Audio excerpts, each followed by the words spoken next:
اتحاد اور اتفاق کو پیدا کرنا ہے۔ بارہا اس بات کو کہا جا رہا ہے کہ دیگر قومیں یہ نہیں دیکھتی کہ یہ کون سی جماعت کا ہے، سنی جماعت کا ہے، تبلیغ جماعت کا ہے، جماعت اسلامی کا ہے، شورا کا ہے، یہ کوئی جماعت نہیں دیکھی جاتی، صرف وہاں پر مسلم دیکھا جاتا ہے کہ یہ مسلمان ہے، کرو اس پر تشدد۔ تو ہم بھی اس بات کو سمجھے اور غور کرے، ہم کیوں آپس میں تفریقہ اور بھوٹ پیدا کرے، نہ اتفاق کیا پیدا کرے، آپس میں جلن حسد بغض، یہ تمام چیزوں کو کیوں داخل کرے؟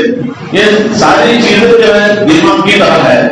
جس کو کہتے ہیں ادئی لگ جانا، ادئی دیمک لگ جانا، یعنی دیمک انسان کو ایسا کھا جاتی ہے کہ جس کے اندر کوئی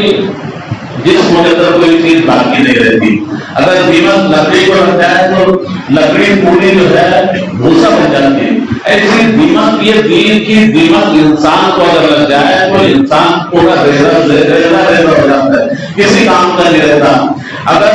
محترم بزرگوں دوستوں، اللہ تعالیٰ کا بہت بڑا احسان اور کرم ہے کہ ہم ہندوستان کے اندر ہر لائن سے جو ہے آزادی کے ساتھ اپنی زندگی کو گزار رہے ہیں، اور اللہ کی ذات سے کبھی امید ہے کہ اللہ ہمارے لیے اسباب پیدا کر دے گا کہ تمام چیزیں جو ہے آسانی کے ساتھ گزارے، اور تمام چیزیں جو باطل طاقتوں کی طرف سے ہم پر جو ہے سکنجہ کسا جا رہا ہے، اللہ ہی اس کو سکنجے کو توڑنے والے ہیں۔ اب رہی بات کہ ہم بھی تو کچھ اللہ کی طرف اپنے آپ کو راغب کر لیں، ہم بھی تو اللہ کی طرف کچھ تھوڑا بہت اپنے آپ کو راغب کر لیں، اللہ کو منا لیں، اللہ کے دربار میں آ کر کبھی دعا کر لیں، کبھی اس کے سامنے ہاتھ پھیلا لیں، کبھی سجدہ ریز ہو جائے کہ اللہ یہ ملک کے حالات بہت بری طرح بدلنے والے ہیں، جو دستور ہے دستور کو ہی بدل دینا چاہتی ہے باطل طاقتیں، جو سنویدھان ہے اس کو ہی بدل دینا چاہتی ہے باطل طاقتیں۔ تو اب ہم کو ایسے موقع پر کیا کرنا چاہیے؟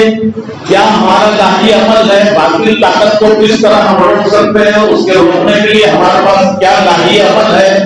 تو یہ ساری چیزوں کو ہم سب دانشور اور سمجھدار حضرات جو ہے بیٹھ کر اس پر غور کر کے اتفاق کی رائے سے کسی ایک شخص کو، چاہے وہ کسی پارٹی کا ہو، فرقہ وارانہ اور جو تشدد اور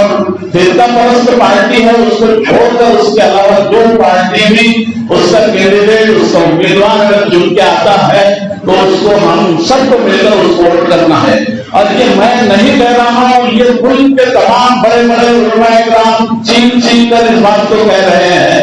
ہم سب کو سمجھ لینا چاہیے۔ اگر ہم نے اس معاملے میں غفلت کی تو یہ سمجھے کہ اگر دستور اگر بدل جاتا ہے، سنویدھان اگر بدل جاتا ہے تو مسلمانوں کے لیے کوئی جائز نہیں ہوگی، کروڑوں مسلمان جو ہے مرتد ہو جائیں گے،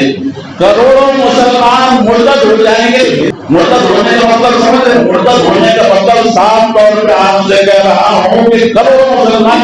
یہ میرے کہنے کا مقصد ہے کہ حالات کے پیش نظر ہم سب کو جو ہے غافل نہیں رہنا چاہیے۔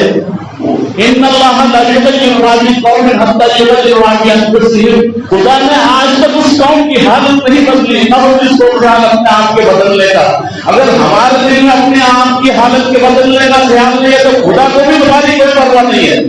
اگر تم اپنے دل میں تھوڑا بہت خیال رکھتے ہو اپنے آپ کے حالت کے بدلنے کا، ہماری آنے والی نسل کے لیے کچھ اچھا کرنے کا، کچھ ہمارے اندر جذبہ ہے، کچھ شوق ہے، کچھ تمنا ہے، کچھ خواہش ہے، آج اٹھیے اور اتحاد اور اتحاد کو مضبوط بنا لیجیے، ورنہ پھوٹ کے آنسو رونا پڑے گا، پھر کوئی کسی کا پرسان حال نہیں ہوگا۔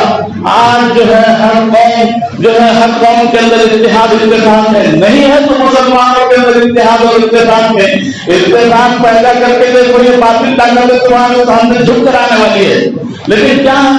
کس کو کسی جماعت کے اندر بھلا جماعت اس سے پہلے عید کے موقع پہ کہا تھا کہ بھلا جماعت ہے، بھلا جماعت ہے۔ ارے بھائی کیوں بھلا جماعت؟ تم کو کس نے حق دیا ہے کہ تم بھلا جماعت حق پر اور بھلا نہ حق پر، بھلا حق باطل ہے اور بھلا جماعت جو ہے حق پر ہے؟ ہم کو کوئی اختیار نہیں ہے، اللہ ہی حق اور باطل کا فیصلہ کرنے والے ہیں۔ جو بھی